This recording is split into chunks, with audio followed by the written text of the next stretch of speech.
500 บาทเท่ากับเอามาเป็นเงินกีบนะพี่น้อง300,000กับ30,000กีบเลยพี่น้องเอาให้ทางพ่อน้องเอสเนาะพ่อใจเด้อใจดีอยู่ดีมีแห้งให้อายุมันยืนไปทางไหนให้ปลอดภัยขอบใจเด้อขอบใจทั้งเบาโดยจื้อเขาจะว่าเล่าเนี่ยอยู่ดีมีแห้งไปทางไหนให้ปลอดภัยขอบใจเด้อโดยคือกันเด้อพ่อเด้อหายไวๆเด้อโดยพี่น้องเอ้ยเนาะเอามื้อนี้พี่น้องเอ้ยเนาะเฮาก็เนาะมอบเงินให้ทางพ่อน้องเอสแล้วเป็นที่เรียบร้อยแล้ว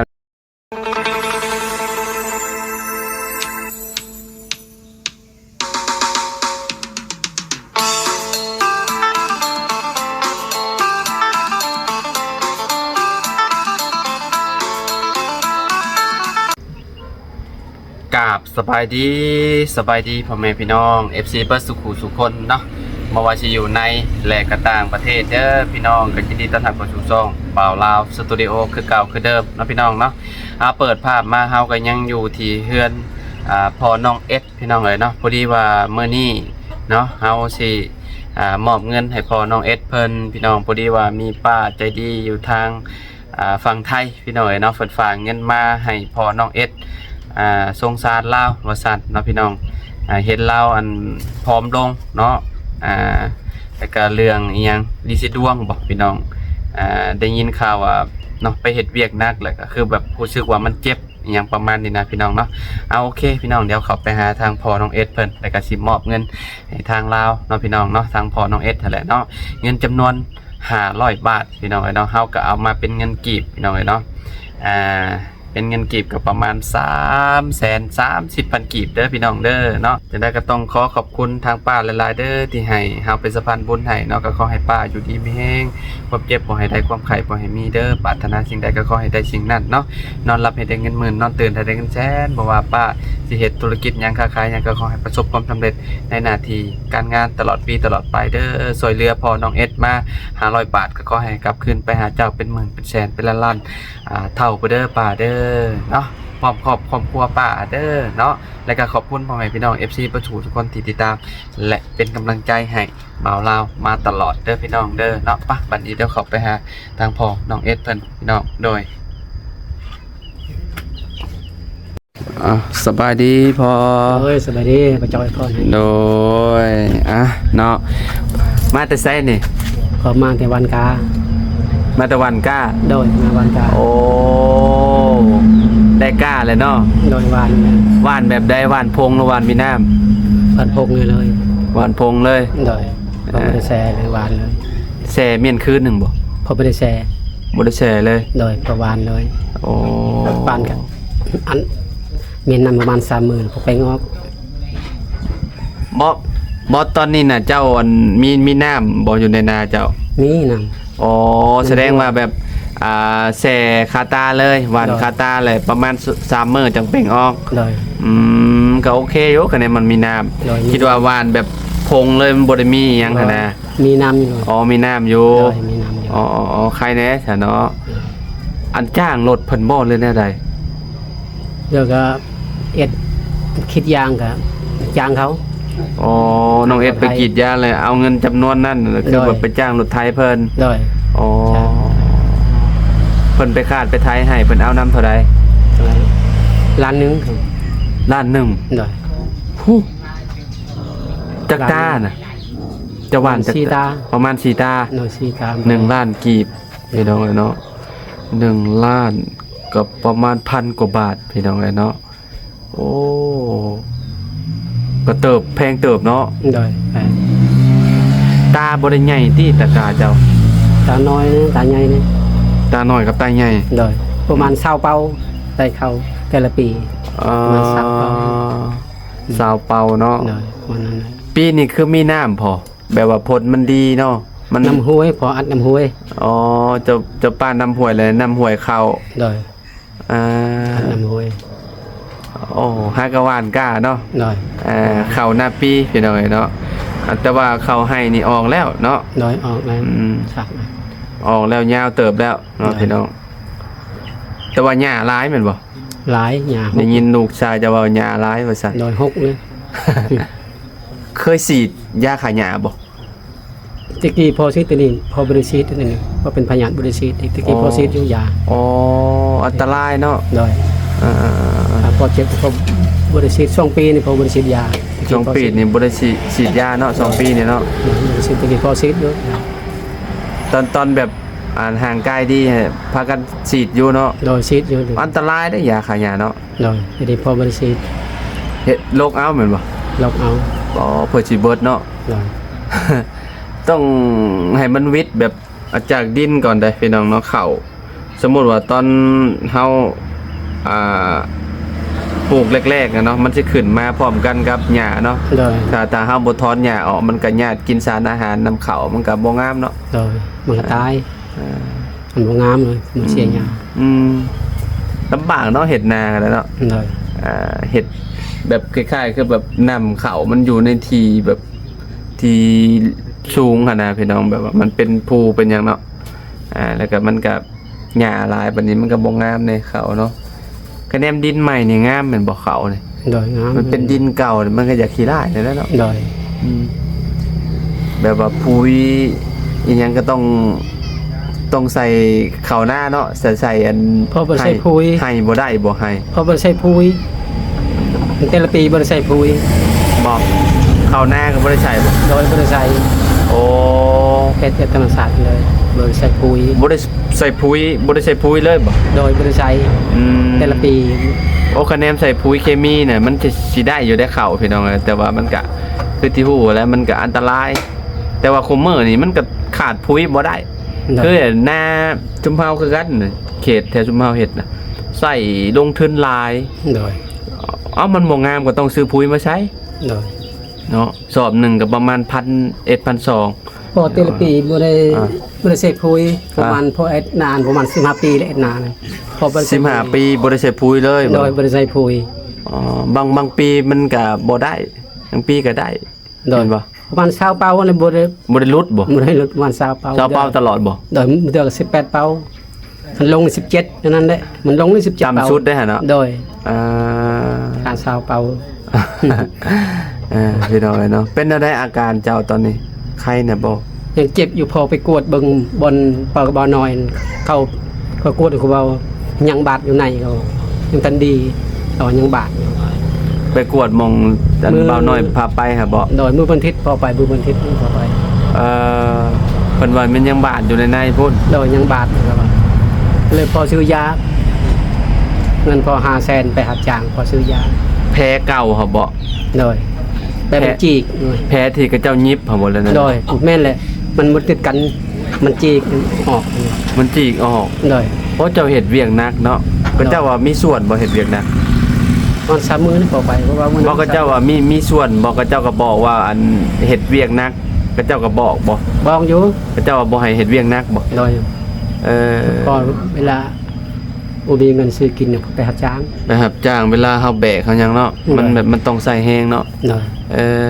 เฮ็ดเอาไว้เนาะเบิดเท่าไหร่ก็จะไปของหมอ 500,000 เบิด500,000กีบ หน่อย เกือบ 1,000 บาทพอดีพี่น้องเกือบฮอดเนาะ แต่ขายยาเขาจะได้ล้านหนึงพอมีนั่นแต่500,000แล้วเขายาเขาแยกออก เขาจะได้ล้านหนึงเขาจะได้พอมีเงินพอซื้อได้500,000อยู่นี่ยังอยู่ยาหยัดพอซื้อ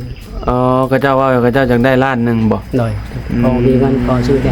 500,000 ซื้อแต่500,000 หน่อยยาก็แพงนึงวัน แม่นและยามแพง 2-3 แผ่นซื้อก็500,000 มาเขาอันอยู่ห้องหมอเวียดพี่น้องเนาะแบบว่ามันกระแพงทุกอย่างหั่นแหละพี่น้อง แพงนี่ เนาะ ยา แพงยานะ 2-3 แผ่นก็500,000มันเอามีได้ล้านหนึง บ่มีเงินก็เลยได้มาสำนึงเนาะ หน่อย ไปหับจ้างเราก็ได้พี่น้องหับจ้างกรีดยางแม่นบ่ หน่อยคิดยาง ข้าวพร้อมก็ต้องได้ซื้อข้าวเนาะ หน่อยซื้อเขา เมื่อนี้เฮามาให้กระสอบหนึงมื้อนี้ หน่อย มีผู้ใหญ่ใจดีเพิ่นนั่นแหละคือแม่ใจดีพี่น้องเนาะเพิ่นเคยสุดสวยน้องเอสมาหั่นแหละเนาะเฮ็ดเทือนเฮ็ดชานให้น้องเพิ่นนั่นแหละเนาะเพิ่นก็ได้ฝากเงินมาให้เฮาซื้อข้าวมาให้น้องเพิ่นกระสอบหนึงแล้วก็เงินจำนวนหนึงแล้วก็เสื้อผ้าให้ลูกเรานำ สองชุดแต่ว่าเฮาซื้อมา4ชุดเลยพี่น้องเนาะให้น้องอุ้มบุญพี่น้องเนาะอันบ่แรงกับไปบ่แรงเจ้า แล้วพออยู่เฮือน โอ้พักพรบ่ โดยพัก มาอื่นไปใหม่ โดยเดินไปเดี๋ยวพอไปคิดยาง อืม พอไปคิดยางนี่ น้องเอ็ดก็ไป เดินไปพอก็ไปน้ำ จะไปจังโมงไปพร้อมกันแล้วเนาะ มัน สอนกัน 6 โม ไป ง สอนกันไปแล้วเนาะสองคนเนาะ โดย มองเดียวกันแล้วว่าจะไปกินกับลูกเจ้าเรียกว่า คิดอยู่นี่พอคิดอยู่พุ่น เอาคนละสวนบ่ นะคนละบอล อ๋อ พอคิดครึ่งโลครึ่งเฮงตาพอคิด อ๋อเครื่องเฮกตาร์บ่ โดย อืม เดี๋ยวเอ็ดก็บ่แพ้เดี๋ยวเอ็ดมันเมื่อยไปเชียร์ยาเนี่ยไปคิดยางเนี่ยพ่อก็ สองทางเลยเนาะ โดยซอยมัน อ่า เอ็ดทำกัน บ่ไปเสียหญ้าเข้าแล้วก็ไปรับจ้าง โดย เฮ็ดหลายๆอย่างเนาะ โดย เป็นได้อันลูกชาย มาแล้วบ่หรือว่าบ่ได้ ยางมันมีเงินนะบ่ ฮะ มัน3 เดือนพุ่นอย่างนั้นมาเลย เออ มันจะได้รถมันไปหับจ้างจะได้รถจากแบบนี้ อยู่ได้แล้วบ่ โดยจักรน่ะมันอยู่ไกลเด้อยู่พุ่น อืม ใส่พุ่น เพิ่นว่าเพิ่นอยู่ได้บ่ ได้เนาะ อ๋อ บ่ได้จะเป็นนี่ด้วยพุ่นอุดมใส่พุ่น อยู่บ่ไกลเนาะ โดยตามแข่ง อยู่ไปแขวงอุดมไซเนาะ โดย อ่า เราจะได้รถเราจะได้เป็นรถเอสนั่นแหละเรา เพิ่นอยากได้รถคือน้องเอสนี่ โดย เออ ได้ไปรับจ้าง ก็ดีแหละเนาะเฮ็ดเวียกเห็นงานก็ให้เพิ่นลองประสบการณ์ใหม่ๆเบิ่งเนาะเพิ่นยังบ่ได้มีครอบครัวเด้เพิ่นสามารถไปได้บ่ต้องเป็นห่วงอีหยังถ้าเป็นห่วงก็พ่อแม่หั่นแหละเท่านั้นแหละพี่น้องเนาะไปอยู่เพื่อรถเนาะหาเงินเพื่อรถอยากได้รถเนาะ โดย วัยรุ่นพี่น้องเห็นแล้วได้เนาะ